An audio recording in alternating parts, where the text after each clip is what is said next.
जय हिंद छात्रों, न्यू सृजन एकेडमी में आपका स्वागत है। आज की क्लास में हम सामान्य हिंदी के कुछ प्रश्नों को हल करेंगे जो आपके कांस्टेबल जीडी के एग्जाम के लिए काफी फायदेमंद। आज का मोटिवेशन है जहां चाह वहां राह, यानी कि जैसा हम चाहते हैं वैसा ही हम बन जाते हैं। प्रारंभ करते हैं। पहला प्रश्न लेंगे। पहला प्रश्न है, ऊपरी दिखावा दिखाना के लिए एक शब्द है। ऑप्शन है आपके औपचारिक, अनौपचारिक, उल्लेखनीय, आधिकारिक। ऊपरी दिखावा दिखाना के लिए एक शब्द है औपचारिक, अनौपचारिक, उल्लेखनीय, आधिकारिक। यानी कि जब हम औपचारिकता दिखाते हैं यानी कि दिखावा दिखाते हैं तो यहाँ पर जो है आपका ऑप्शन पहला वाला सही हो जाएगा, औपचारिक। अगले प्रश्न को देखेंगे। अगला प्रश्न है, गीदड़ भभकी देना। ऑप्शन देखिए, आपका इसका जो है अर्थ पहचानना है आपको। पहला ऑप्शन है जान से मारने की धमकी, दूसरा ऑप्शन है झूठी धमकी, तीसरा ऑप्शन है धोखा देने की कोशिश और चौथा ऑप्शन है अपशब्द कहना। तो झूठी जब धमकी कोई देता है यानी कि वो जो है क्या करता है, आपको गीदड़ भभकी देता है। आगे हम बढ़ेंगे, अगला प्रश्न देखेंगे। अगला प्रश्न है, दुकान से 2 किलो फल मांग लो, खरीद लो, प्राप्त कर लो, भर लो। तो देखिए इसमें क्या आपका सही होगा। दुकान से 2 किलो फल क्या करते हैं, दुकान से तो हम फल को खरीदेंगे ना, मांगेंगे थोड़ी ना। आगे हम बढ़ेंगे, अगला प्रश्न देखेंगे। वाक्य के लिए एक शब्द है जिसका विवाह हुआ हो, यानी कि यहाँ पे आपको वाक्यांश के लिए एक शब्द बताना है। और देखिए ऑप्शन है आपका परिणित, अपरिणित, अपरिमित, अपरिमित। वाक्यांश क्या है आपका, जिसका विवाह हुआ हो। जिसका विवाह हुआ हो उसके लिए पहचानना है, उसे क्या कहेंगे, परिणित कहेंगे, अपरिणित कहेंगे, परिमित कहेंगे या अपरिमित कहेंगे। तो विवाह वगैरह में जो है परिणय शब्द आता है आपका, परिणय शब्द। परिणय शब्द से देखें आपका ये बना हुआ शब्द है परिणित, यानी कि जिसका विवाह हुआ होता है उसे हम परिणित कहते हैं। इसका परिणय का अर्थ होता है विवाह। इसका अर्थ क्या होता है, विवाह होता है। उसी आधार पर ये परिणित जो होगा, जिसका विवाह हुआ है उसके लिए एक शब्द है परिणित। और जिसका विवाह न हुआ है यानी कि अ आते ही समझ लीजिए कि अभाव हो गया। परिमित होता है जिसे तोला जा सके, जिसे मापा जा सके, जिसे तोला जा सके उसे हम क्या कहते हैं, परिमित कहते हैं, या जिसे मापा जा सके। अपरिमित होता है जिसे मापा न जा सके। परिणित जिसका विवाह हुआ हो, अपरिणित जिसका विवाह न हुआ हो, परिमित जिसे तोला जा सके, अपरिमित जिसे तोला न जा सके। आगे हम बढ़ेंगे, अगला प्रश्न देखेंगे। अगला प्रश्न है हमारा, दिए गए भाग में त्रुटि है, प्रायः सभी लोग इस बात को नहीं समझते हैं। देखिए 4 टुकड़े में इसको दिया भी गया है, प्रायः सभी लोग इस बात को नहीं समझते हैं। देखिए आपको कौन सा ऑप्शन जो है सही लग रहा है, प्रायः सभी लोग इस बात को नहीं समझते हैं। तो प्रायः सभी लोग इसमें जो है मिस्टेक है, बाकी जो है ऑप्शन आपके सही है। अगला प्रश्न है, आधुनिक युग में विज्ञान महत्वपूर्ण है, उपरोक्त रेखांकित शब्द का पर्यायवाची शब्द आपको पहचानना है। तो आधुनिक, अगर ये शब्द को हम रेखांकित कर देते हैं तो इस आधुनिक शब्द का हमें क्या निकालना है, हमें इसका आधुनिक शब्द का पर्यायवाची शब्द यहाँ पे हमें निकालना है। ऑप्शंस हैं आपके आधुनिक, प्राचीन, पुरातन, प्रासंगिक। तो अर्वाचीन जो होता है आधुनिक का पर्यायवाची होता है। यहाँ पे हम देख लेंगे, जैसे हम आपका शब्द ले लेंगे आधुनिक, इसका पर्यायवाची एक और हो जाएगा अर्वाचीन। अर्वाचीन एक पर्यायवाची और हम ले लेंगे नवीन।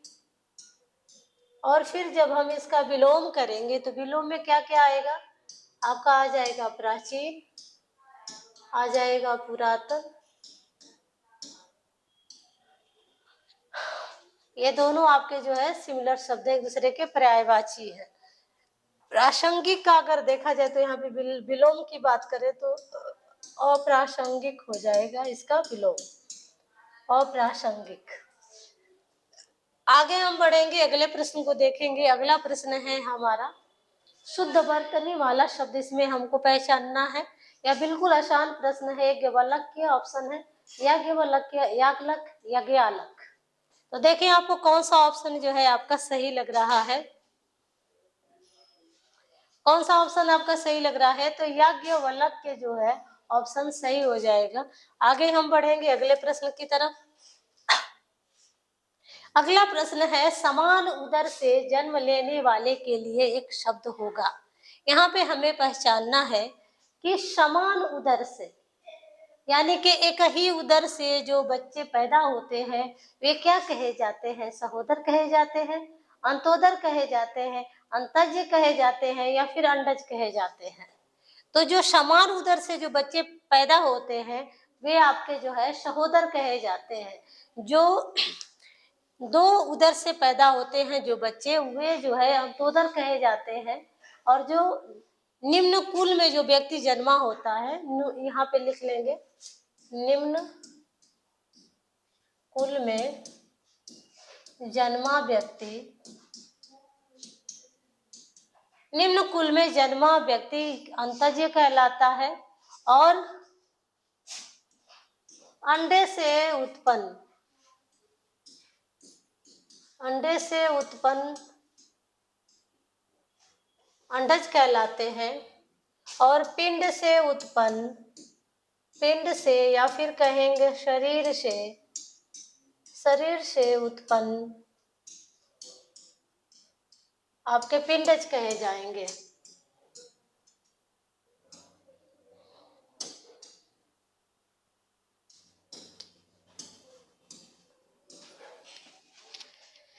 कितनी सारी, एक प्रश्न में हम कितने सारी चीजें सीख लेते हैं। जो समान उदर से जो बच्चे पैदा होते हैं वो सहोदर कहे जाते हैं। जो दो उदर से पैदा होते हैं यानी कि अन्य उदर से पैदा होते हैं अंत्योदर कहलाते हैं। जो निम्न कुल में व्यक्ति जन्म लेता है वो अंतज्य कहलाता है। जो अंडे से उत्पन्न होता है, जो भी जीव होता है, वो अंडज कहलाता है। जो शरीर से या फिर पिंड से पैदा होता है उसे हम पिंडज कहते हैं। आगे हम बढ़ेंगे, अगले प्रश्न को देखेंगे। अगला प्रश्न है रस्सी जल गई ऐठन न गई। ये काफी प्रचलित मुहावरा है, अक्सर जो है हम इसका इस्तेमाल करते हैं। रस्सी जल गई ऐठन न गई मुहावरे का अर्थ होगा, ऑप्शन है आपके हारने पर भी अकड़ना, सब कुछ नष्ट हो जाने पर भी घमंड करना, फिर से ऐंठना, घमंड करना।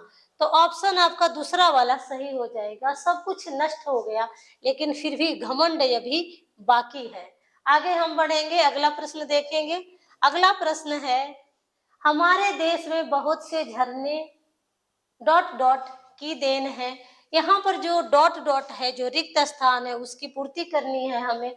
ऑप्शन है विज्ञान, प्रकृति, महात्मा, जीवात्मा। तो हम फिर झरने विज्ञान की देन है, झरने प्रकृति के देन है, तो प्रकृति वाला ऑप्शन जो है सही हो जाएगा। ऑप्शन दूसरा वाला सही हो जाएगा, प्रकृति। अगला प्रश्न देखेंगे। अगला प्रश्न है शुद्ध वर्तनी शब्द, इसमें आपको निकालना है। ऑप्शन है आपके भगीरथी, उज्ज्वल, गृहणी, समुद्रिक।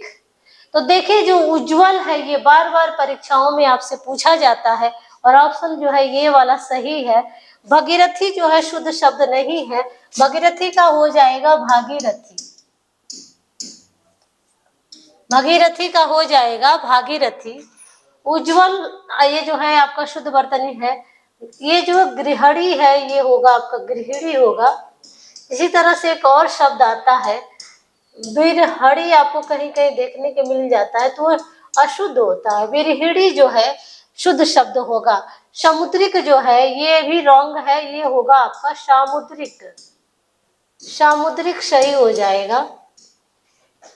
इसी तरह से जो है जो भी एक प्रत्यय जब लगता है, जैसे समुद्र में हमने एक प्रत्यय लगा दिया तो शब्द जो है पहला वाला जो वर्ड है वह जो है दीर्घ हो जाता है।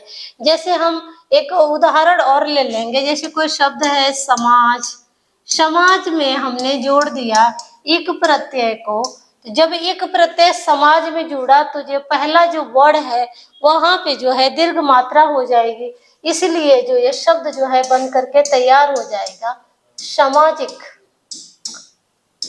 ये आपका सामाजिक हो जाएगा। अगला प्रश्न है माँ का पर्यायवाची शब्द पहचानना है। यहाँ पर जो है आपको माँ का पर्यायवाची शब्द पहचानना है। तो माँ का पर्यायवाची शब्द देखें, ऑप्शन है आपके अम्ब, अम्बु, अम्बुज, अम्बुधि, अम्बुद। अम्ब जो पहला ऑप्शन है यह जो है माँ का पर्यायवाची होता है, माँ का पर्यायवाची होता है अम्ब, या फिर जो है अम्बा, अम्बा, या फिर प्रसू वगैरह जो है माँ का होता है, माता हो जाएगा। अम्बु जो है इसका पानी का पर्यायवाची है। अम्बुज जो है ये कमल का पर्यायवाची है। अम्बुधि जो है ये समुद्र का पर्यायवाची है। अम्बुद जो है ये बादल का पर्यायवाची है। इसी तरह से एक और शब्द आता है, एक और शब्द है, जैसे शब्द है आपका तोय। तोय शब्द है, तो तोय जो है यह इसका जो है ये पर्यायवाची पानी का है, लेकिन जब इसमें जो है ज लगा देंगे तो ये हो जाएगा कमल का।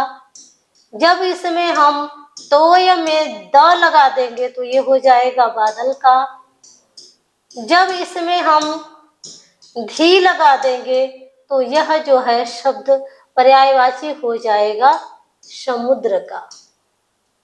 नीर शब्द देखें जो है, नीर शब्द जो है ये भी पानी का पर्यायवाची है, और नीर शब्द को भी आप इस ट्रिक से याद कर सकते हैं, जिस तरह से अम्बु शब्द को हम याद करते हैं।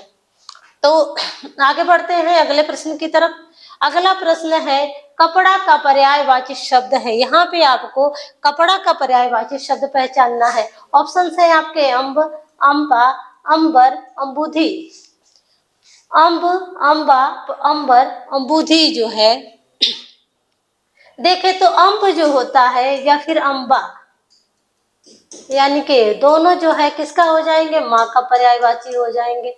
अंबर जो होता है यह कपड़ा का भी पर्यायवाची होता है, और यह जो है आकाश का भी होता है, आसमान का भी होता है। अम्बुधि जो है यह समुद्र का पर्यायवाची हो जाएगा।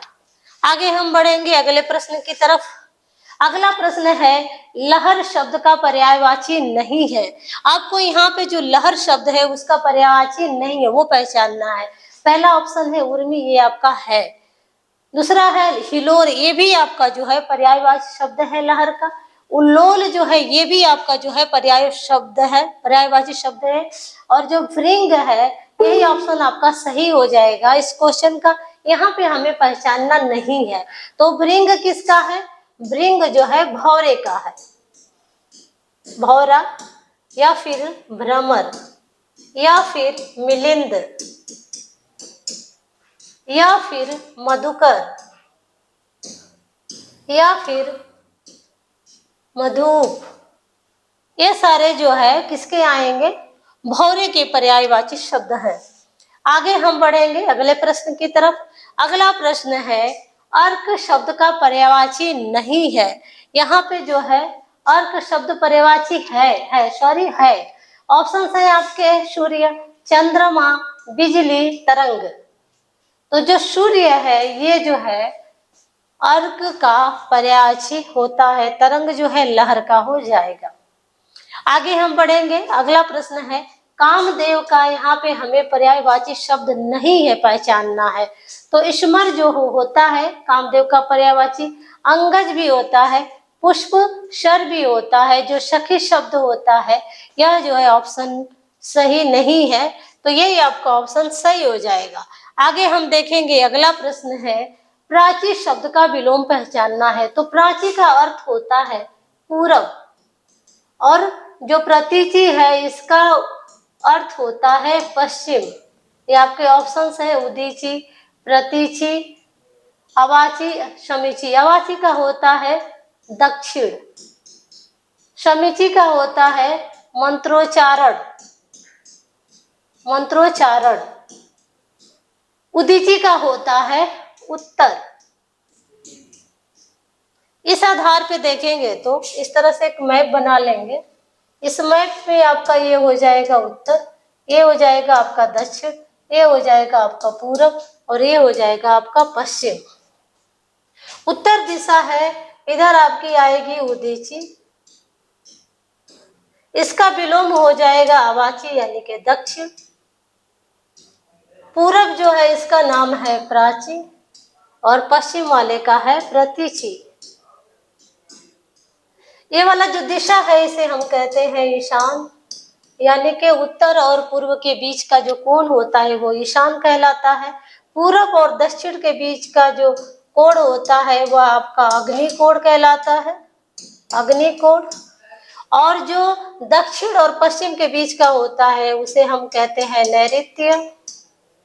और जो पश्चिम और उत्तर के बीच का कोण होता है वो आपका होता है वायव्य। ये आपका प्रश्न पूछा जाता है। यह वाक्यांशों के लिए एक शब्द भी है। यहाँ पे क्या क्या हमने सीख लिया कि उदीची का विलोम जो है अवाची होता है, प्रतीची का जो है प्राची होता है।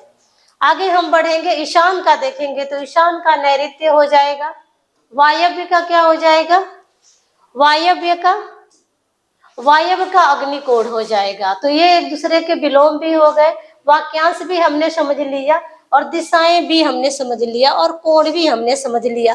तो यहाँ पे इस प्रश्न से हमने बहुत सारी चीजें सीख ली। आगे हम बढ़ेंगे, अगला प्रश्न है पक्षी शब्द का पर्यायवाची है। यहाँ पे पक्षी शब्द का पर्यायवाची शब्द तो शकुनी, खनक, उचक्का, कजाक, ये जो तीनों शब्द हैं ये जो है चोर के पर्यायवाची हैं। ये सब चोर के पर्यायवाची हैं। शकुनी जो है यह पक्षी का पर्यायवाची शब्द है।